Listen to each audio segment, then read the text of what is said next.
नमस्कार दोस्तों, आज हम बात करने वाले हैं जीडीएस की दर्द भरी कहानी। जी हाँ दोस्तों, जीडीएस की दर्द भरी कहानी सुनकर आपको रोना आ जाएगा। आप पूरी कहानी सुने।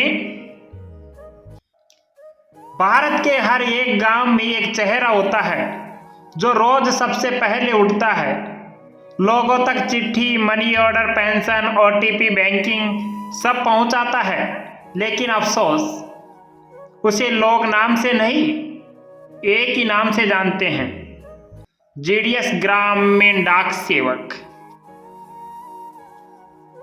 लेकिन ये नौकरी जितनी आसान दिखती है उतनी ही नहीं इसकी शुरुआत होती है।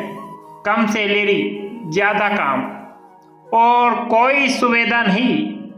और यही है जीडीएस की सच्ची और दर्द भरी कहानी। तो आप कहानी को पूरा देखिए। रोज सुबह की जो शुरुआत होती है जीडीएस कर्मचारियों की, उसके बारे में हम बताते हैं। हर जीडीएस की सुबह 5 बजे शुरू होती है। कोई एक्स्ट्रा भत्ता नहीं, कोई ओवर टाइम नहीं। लेकिन सबसे पहले वो अपनी साइकिल या बाइक उठाता है और निकल पड़ता है गांव गांव चिट्ठियां बांटने। बहुतों के घर में टूटी साइकिल है, पेट्रोल के पैसे अपनी जेब से लगते हैं, लेकिन फिर भी वो अपने काम के समझौता नहीं करते। कम वेतन और जिम्मेदारियां ज्यादा। देश में 3 लाख से ज्यादा जीडीएस काम कर रहे हैं, लेकिन सच्चाई यह है कि उनकी सैलरी कई बार किसी मजदूर से भी कम है। बीपीएम हो या चाहे एबीपीएम, काम पूरा दिन का है लेकिन सैलरी आधे दिन की। लोगों के अकाउंट खोलने हैं, कैश देना है, कैश लेना है, आधार, बैंकिंग, आईपीपी, नरेगा भुगतान, सबकी जिम्मेदारियां उनके कंधों पर होती है। लेकिन सुविधाएं नहीं दोस्तों। न तो दोस्तों कोई पेंशन है, न कोई मेडिकल, न कोई लीव बेनिफिट। बस काम काम करो काम। धूप हो, बारिश हो, ठंड, ड्यूटी कभी नहीं रुकती। 40 डिग्री में भी काम, कड़कड़ाती ठंड में भी काम, बरसात में भी कीचड़ काटते हुए घर घर जाना। लेकिन उनके लिए दोस्तों कोई अलाउंस नहीं है, ना कोई प्रोटेक्शन, बस एक बैग और जिम्मेदारी। परिवार की मजबूरियों के बारे में बात करते हैं कि जीडीएस का पूरा परिवार के बारे में बात कर रहे हैं। जीडीएस का परिवार भी उनके साथ संघर्ष करता है। बच्चे सोचते हैं कि पापा इतने काम करते हैं फिर भी सैलरी इतनी कम क्यों। पत्नी सोचती है घर का खर्चा कैसे चलेगा। लेकिन वो किसी से शिकायत नहीं करते, बस मुस्कुराते हुए गांव वालों को सेवा देते रहते हैं।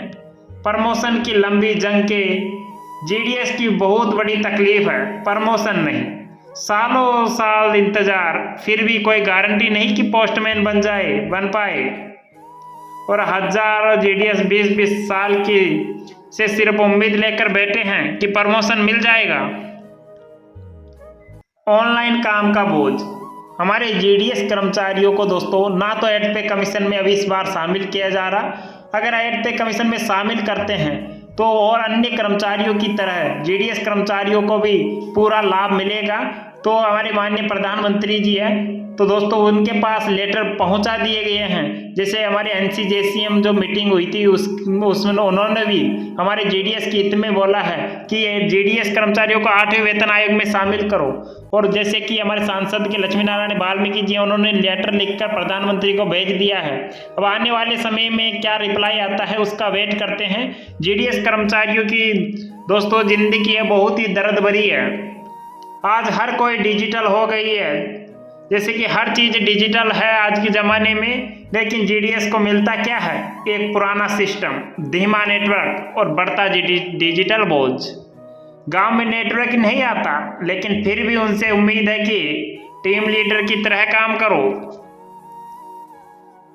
फिर भी मुस्कान क्यों चेहरे पे? जीडीएस कर्मचारियों की मुस्कान रहती है, भले ही उनको 12,000 रुपये दोस्तों सैलरी मिले, फिर भी जीडीएस कर्मचारियों के चेहरे पे मुस्कान रहती है। क्योंकि हर जीडीएस के दिल में एक बात है, हर गांव वालों की सुविधा के लिए ये हमारा फर्ज है। जेडीएस कर्मचारियों की फर्ज भी है कि गांव वालों की सेवा करो, चाहे कितना भी संघर्ष हो, वो अपना काम रोकते नहीं। जेडीएस की सबसे बड़ी लड़ाई, एड पे कमीशन, 8 घंटे की ड्यूटी, पक्का कर्मचारी बनने की मांग। ना तो दोस्तों जेडीएस कर्मचारियों को परमानेंट किया जा रहा, अगर जेडीएस कर्मचारियों को परमानेंट करेंगे तभी जेडीएस कर्मचारियों को दोस्तों थोड़ा बहुत लाभ मिल पाएगा, अन्यथा किसी प्रकार का लाभ नहीं है। टारगेट पे टारगेट आते हैं खातों के, बाकी और कुछ भी नहीं। सैलरी के नाम पर नाम मात्र की सैलरी, जितने हमारे केंद्रीय कर्मचारियों के दोस्तों डीए आता है उतने सी भी सैलरी नहीं देते जेडीएस कर्मचारियों को। ये सिर्फ मांगे नहीं है, ये जेडीएस का अधिकार है। कई बार प्रोटेस्ट हुआ, मेमो दिए, लेकिन अब भी उम्मीद जारी है कि एक दिन जेडीएस को वही सम्मान मिलेगा जो एक कर्मचारी सरकारी कर्मचारी को मिलना चाहिए। बात करते हैं कि दोस्तों हमारे जेडीएस कर्मचारियों की जो ये दोस्तों कहानी थी, जेडीएस की कहानी सिर्फ संघर्ष की कहानी नहीं है, ये जज्बे की कहानी है। जो कम वेतन में भी सबसे पहले पहुंचते हैं, सबका काम करते हैं और बदले में सिर्फ एक चीज मांगते हैं। वो क्या है दोस्तों? कि हमें 8वें वेतन आयोग में शामिल कर दो। सभी प्रकार की सेवाएं गांव-गांव में पहुंचा रहे हैं जेडीएस कर्मचारी दोस्तों, उनको 8वें वेतन आयोग में शामिल करना ही होगा। ग्रामीण जैसे कि डाक सेवक है, सभी दोस्तों ओनली फॉर 3 लाख कर्मचारियों को शामिल करना है। जैसे कि सभी केंद्रीय कर्मचारी 1 करोड़ से ज़्यादा कर्मचारी हैं, उनको लाभ मिल रहा है, तो जेडीएस कर्मचारियों को ही क्यों छोड़ा जा रहा है? उनको भी शामिल किया जाना चाहिए 8वें वेतन आयोग में। और जितनी उम्मीदें जेडीएस कर्मचारी लगा रखे हैं दोस्तों, उनकी मांगे भी पूरी की जानी चाहिए। जब इस जगह आप कमेंट पे कमेंट करते रहिए, एड पे कमीशन में शामिल करो, एक पॉजिटिव कमेंट करो, ताकि हमारी आवाज़ हमारे जेडीएस हमारे केंद्रीय कर्मचारियों तक